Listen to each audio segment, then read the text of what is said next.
Charlie एक cafe पहुंचता है और एमा को देखता है, एक लड़की जो उससे पसंद है। जब एमा 1 मिनट के लिए कहीं जाती है, चार्ली उसकी बुक की फोटो खींच लेता है। वो बुक के बारे में सर्च करता है और एमा के पास जाकर कन्वर्सेशन स्टार्ट करने की कोशिश करता है, पर एमा उससे इग्नोर कर देती है। चार्ली को लगता है सब उससे देख रहे हैं, तो वो पीछे हट जाता है। चार्ली फिर से एमा के पास जाता है और पहले के लिए माफी मांगता है। इस बार एमा अपने हेडफोन्स उतरती है। वो कंफ्यूज थी क्योंकि उसने कुछ सुना ही नहीं था। एमा बताती है कि वो एक कान से डेफ है। वो पूछती है कि क्या वो लोग स्टार्ट ओवर कर सकते हैं। चार्ली फिर से बैठ जाता है उससे अप्रोच करने के लिए। सालों बाद चार्ली अपने वेडिंग स्पीच लिख रहा होता है अपने बेस्ट मैन और दोस्त माइक के साथ। वो अपनी पहली डेट के बारे में लिखना चाहता है, जहां एमा ने बुक के प्लॉट के बारे में पूछा था। चार्ली पहले तो कुछ झूठ बोलने की कोशिश करता है, पर बाद में कन्फेस कर देता है कि उसने सिर्फ बात करने के लिए वो सब बनाया था। एमा को ये थोड़ा वियर्ड लगता है, पर उससे चार्ली का स्टाइल पसंद आता है। चार्ली कहता है कि एमा की हंसी कितनी अजीब है, पर फिर भी वो उससे प्यार करता है। वो ये भी बताता है कि कैसे एमा सीरियस मोमेंट्स को फनी बना देती है। वो अपनी सेक्स लाइफ के बारे में भी लिखता है, पर माइक एडवाइस देता है कि इससे बिल्कुल इग्नोर करें, क्योंकि पेरेंट्स के सामने ये इनअप्रोप्रिएट होगा। दूसरी तरफ एमा रो रही होती है जब वो अपनी स्पीच के बारे में अपनी मेड ऑफ ऑनर रेचल और अपनी बॉस एलिस से बात करती है। वो लोग एडवाइस देते हैं कि कुछ फनी से स्टार्ट करे ताकि रोना ना आए। वो कहते हैं कि वो अपने पहले किस के बारे में बात करे। चार्ली जो ब्रिटिश म्यूजियम का डायरेक्टर है, एमा को रात में म्यूजियम ले जाता है। वो अंदर तो चले जाते हैं, पर सेकंड डोर का गेट नहीं खुलता। जब वो जोर लगाता है तो अलार्म बज जाता है। कंफ्यूजन में चार्ली एमा को किस कर लेता है। रेचल पूछती है कि क्या चार्ली ने उससे ट्रैप किया था, पर एमा कहती है नहीं, ये प्लान्ड नहीं था। एलिस एक और इंसिडेंट याद दिलती है। एक दिन ऑफिस में चार्ली एमा का वॉलेट वापस करने आया था। जब एलिस ने पूछा कि वो कौन है, तो एमा ने चार्ली को अपना बॉयफ्रेंड कह दिया। तुरंत ही एमा को टेंशन होने लगती है। वो थोड़ी हवा के लिए बाहर जाती है, पर उसकी हालात बिगड़ जाती है और हेल्प बुलानी पड़ती है। वो इस फीलिंग को बटरफ्लाई इन द स्टमक कहती है, क्योंकि चार्ली उसका पहला क्रश और प्यार है। रसल को ये वियर्ड लगता है क्योंकि एमा की एज थोड़ी ज्यादा है। एक बार एम्मा अपने बहरे कान डीफ ईयर का टेस्ट कर रही थी जब चार्ली ने उसे प्रपोज किया, जो उसने सुना ही नहीं। वे तय करते हैं कि वे इस कहानी को भी शामिल करेंगे। चार्ली और एम्मा अपने डांस रूटीन की प्रैक्टिस कर रहे हैं।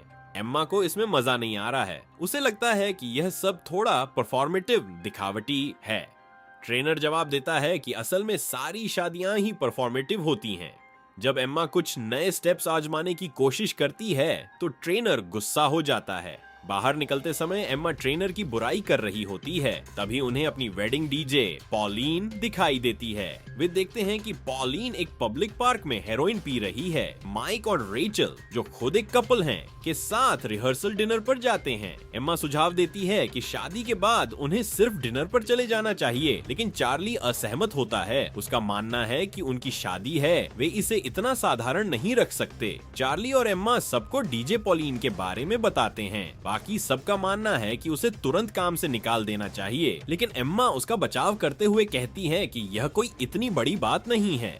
सबसे बुरा काम का खुलासा बातचीत इस मोड़ पर आती है कि सबने अपनी जिंदगी में अब तक का सबसे बुरा काम क्या किया है। माइक का सच माइक पहले बताना नहीं चाहता, लेकिन रेचल के मजबूर करने पर वह बताता है कि एक बार डेट के दौरान उसने एक कुत्ते के हमले से बचने के लिए उस लड़की को ह्यूमन शील्ड, मानव ढाल बना लिया था। रेचल का सच अब माइक अपनी पत्नी को बताने के लिए मजबूर करता है। रेचल बताती है कि उसके पड़ोस में एक मानसिक रूप से कमजोर स्लो बच्चा था, जो एक बार किसी पुरानी जगह गया था। रेचल ने उसे एक अलमारी में बंद कर दिया और जब वह बच्चा डर के मारे चीखने लगा तो रेचल वहां से भाग गई। उसने किसी को कुछ नहीं बताया और अंततः सर्च पार्टी बुलाई गई। वह बच्चा मिल तो गया, लेकिन शायद डर की वजह से उसने कभी रेचल का नाम नहीं लिया।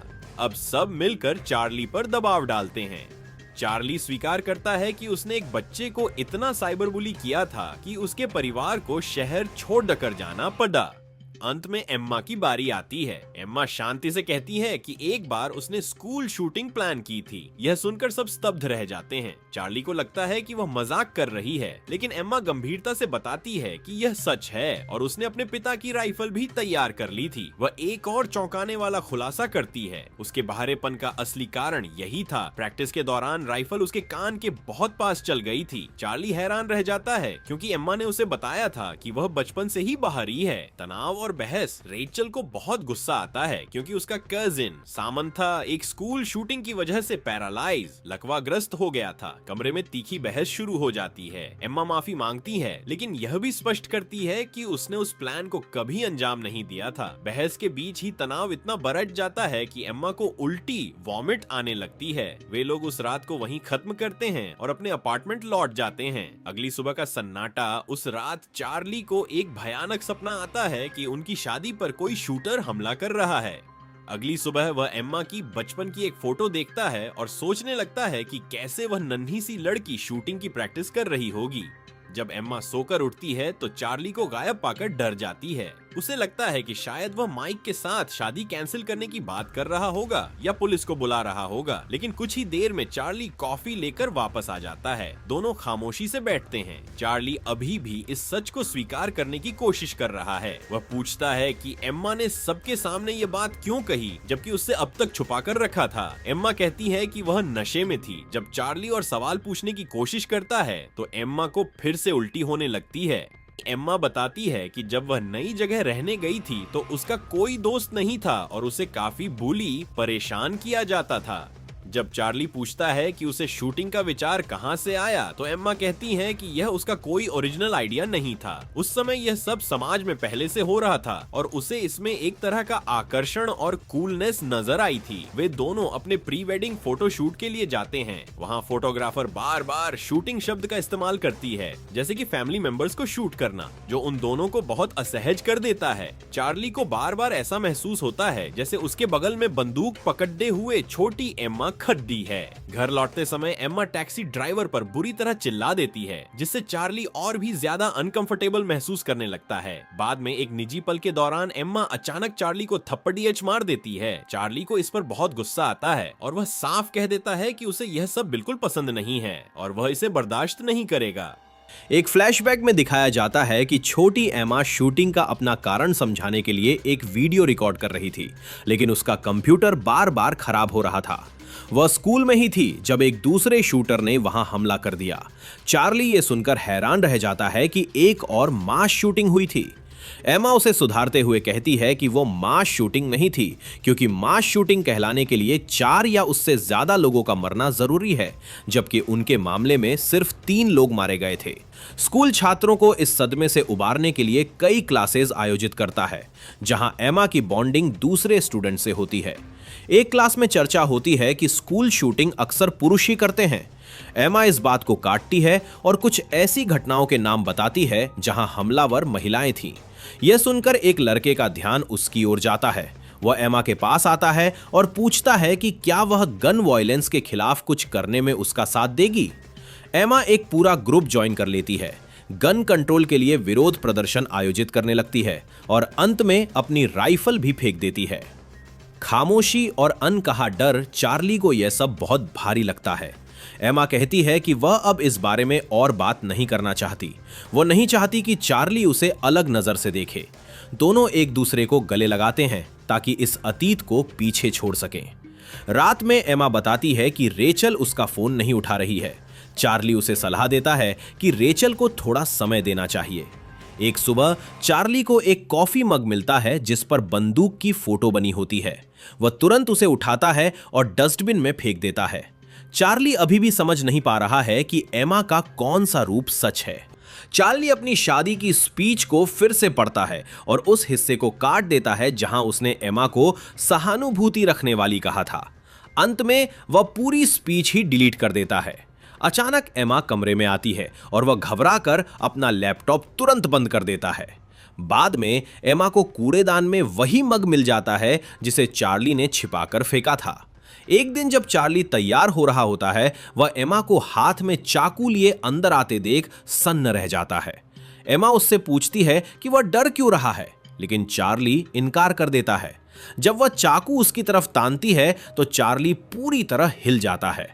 वह एमा से उसकी उस सहेली के बारे में पूछता है जिसकी बचपन में मौत हो गई थी। चार्ली को लगता है कि शायद उस सहेली की मौत ने ही उसे स्कूल शूटिंग के बारे में सोचने पर मजबूर किया होगा, लेकिन एमा साफ कह देती है कि ऐसा कुछ नहीं था। चार्ली अपने ऑफिस में भी उसी घटना के बारे में सोचता रहता है। उसे वहां एक ऐसी किताब मिलती है जिसमें बंदूक थामे हुए महिलाओं की तस्वीरें हैं।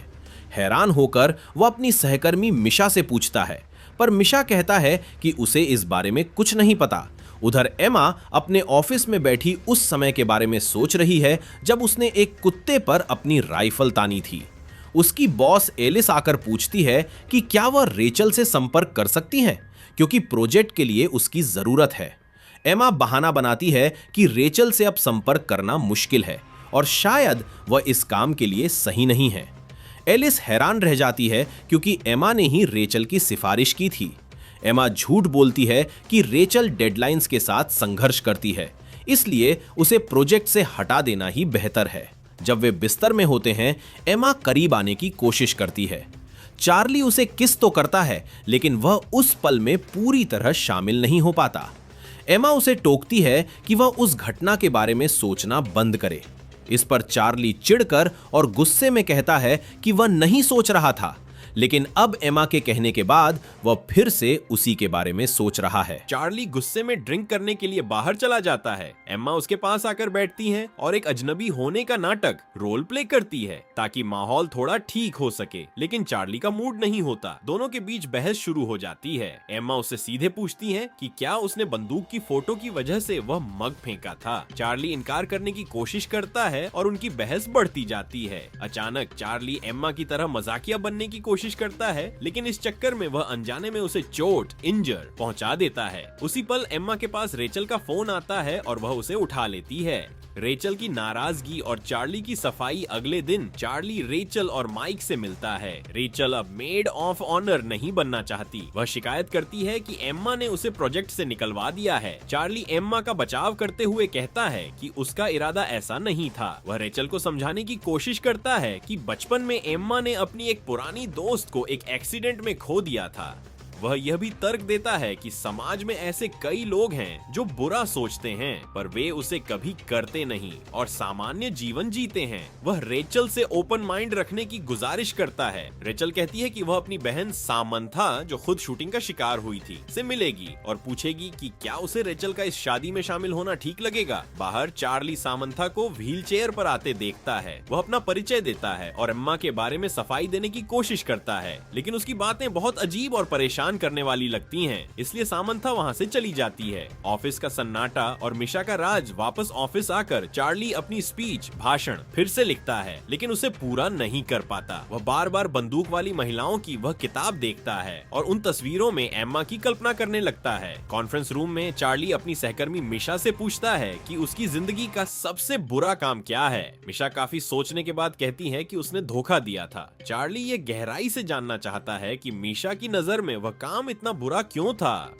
मिशा बताती है कि वह एक बहुत अच्छे और दयालु इंसान के साथ रिश्ते में थी, लेकिन उसे उसके साथ शारीरिक संबंधों में मजा नहीं आता था, इसलिए उसने उसे धोखा दिया और एक ऐसे लड़के के साथ संबंध बनाए जो उसके साथ बहुत बुरा बर्ताव करता था। जब सच सामने आया तो सब कुछ तबाह हो गया। अब मिशा चार्ली से पूछती है कि उसने अपनी लाइफ में सबसे बुरा क्या किया है। चार्ली टालते हुए कहता है कि ऐसी बहुत सी बातें हैं कि वह चुन नहीं पा रहा। फिर चार्ली उससे एक काल्पनिक सवाल पूछता है, अगर तुम्हारा बॉयफ्रेंड स्कूल शूटिंग प्लान करता तो तुम क्या करती? मिशा हैरान रह जाती है और कहती है कि अगर उसका मौजूदा बॉयफ्रेंड ब्लेक ऐसा करता तो वह बहुत डर जाती। चार्ली उसे समझाने की कोशिश करता है कि एमा ने उसे अंजाम नहीं दिया, शायद उसका मन बदल गया होगा। मिशा साफ कहती है कि वह पुलिस को बुला लेती। चार्ली बहस करता है कि जब उसने कुछ किया ही नहीं तो पुलिस क्या करेगी। मिशा जवाब देती है, एक साइकोपैथ भी तो यही चाहेगा कि तुम ऐसा ही सोचो। चार्ली गुस्से में वहां से निकल जाता है, जिससे मिशा काफी डर जाती है। शादी का दिन आ जाता है। चार्ली और एमा डीजे पॉलिन का सामना करते हैं। वे उसे बताते हैं कि उन्होंने उसे नशा करते देखा है, लेकिन पॉलिन साफ इनकार कर देती है। एमा उस पर दबाव डालती है और दोनों के बीच बहस शुरू हो जाती है। चार्ली यहां खामोश रहता है क्योंकि वह अपराध बोध में है।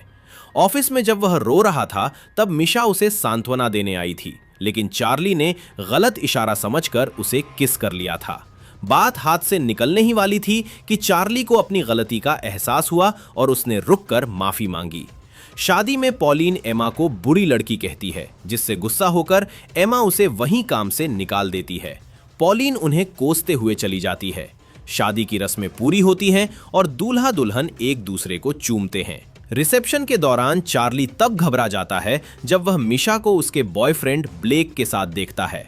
माइक एक नया डीजे ले आता है और पुरानी डीजे के जाने पर नाराजगी जाहिर करता है। तभी एमा के पिता स्पीच देने के लिए खड़े होते हैं।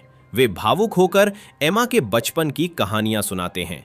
वे उसके विद्रोही स्वभाव के बारे में बताते हैं कि कैसे वह गन कंट्रोल के लिए एक्टिविस्ट बन गई थी। वे एक मजेदार किस्सा सुनाते हैं कि एक बार एमा को पुलिस स्टेशन से छुड़ाना पड़ा था क्योंकि उसने वॉलमार्ट पर अंडे फेंके थे। रेचल यह सब सुनकर हंसने लगती है। एमा के पिता कहते हैं कि शायद यह एमा का अपने पिता के खिलाफ विद्रोह था क्योंकि वह खुद मिलिट्री में थे। वे एक चौंकाने वाली बात बताते हैं कि उसी दौरान उनकी राइफल भी गायब हो गई थी। एक अचानक धमाका, तभी अचानक एक गोली चलने जैसी आवाज सुनाई देती है। सब डर जाते हैं, लेकिन पता चलता है कि वह नया डीजे था जो अपना साउंड सिस्टम सेट कर रहा था। वह सबसे माफी मांगता है। चार्ली एमा के पिता से पूछना चाहता है कि वह अपनी राइफल घर में ऐसे ही कैसे छोड़ सकते थे, लेकिन एमा उसे चुप करा देती है। एमा अब और भी तनाव में है क्योंकि वह देखती है कि रेचल उसकी बॉस एलिस से बात कर रही है। तभी रेचल माइक से कहती है कि अब वह अपनी स्पीच देना चाहती है। रेचल अपनी स्पीच में कहती है कि जब एमा ने उसे मेड ऑफ ऑनर बनने को कहा तो उसे लगा कि शायद एमा का कोई असली दोस्त नहीं है। वो तंज कसते हुए कहती है कि एमा एक बहुत ही जटिल इंसान है और चार्ली भी बिल्कुल उसके जैसा ही है क्योंकि वो बहुत ओपन माइंडेड है। माहौल असहज होने लगता है तो माइक उसे स्पीच खत्म करने के लिए कहता है। एमा फ्रेश होने के लिए वॉशरूम जाती है जहां वो किसी को स्कूल शूटिंग के बारे में बात करते सुनती है। बाहर आने पर उसे मिशा मिलती है। एमा घबराकर उससे पूछती है कि वो क्या बात कर रही थी, पर मिशा इसे टाल देती है। खुलासों का तूफान एमा चार्ली को अकेले में ले जाकर बताती है कि मिशा और रेचल सबको उसके अतीत के बारे में बता रही हैं। वो बहुत डरी हुई है कि उसके माता पिता को कुछ पता न चल जाए। वो मिशा को बुलाकर सब साफ करने का फैसला करती है। जब मिशा आती है तो उसे लगता है कि बात ऑफिस वाले किस की हो रही है। वो अचानक एमा के सामने सब उगल देती है।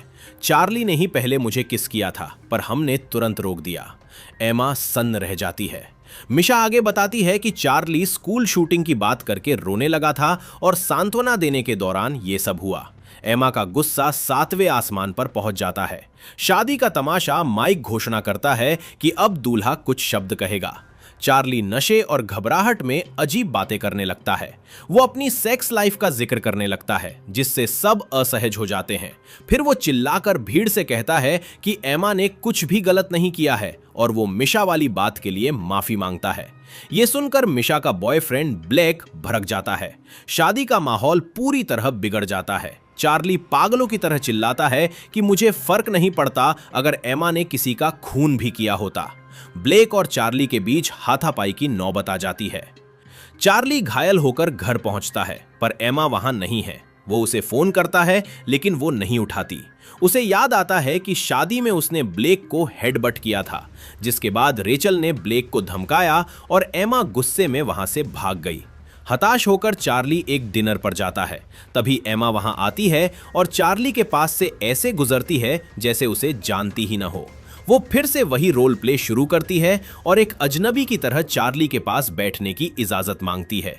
चार्ली इस बार उसका साथ देता है। जब एमा उसकी चोट के बारे में पूछती है तो चार्ली झूठ कहता है कि उसने एक औरत और बच्चे को लुटेरों से बचाया। दोनों हंसते हैं और अपने रिश्ते को एक नए और शायद फिर से झूठ भरे सिरे से शुरू करने का फैसला करते हैं। आप फिल्म द ड्रामा का रिकैप देख रहे थे। ऐसे ही और दिलचस्प रिकैप्स के लिए चैनल को सब्सक्राइब करें। अगर आपको यह वीडियो पसंद आया तो आप हमारे अन्य वीडियोस भी देख सकते हैं।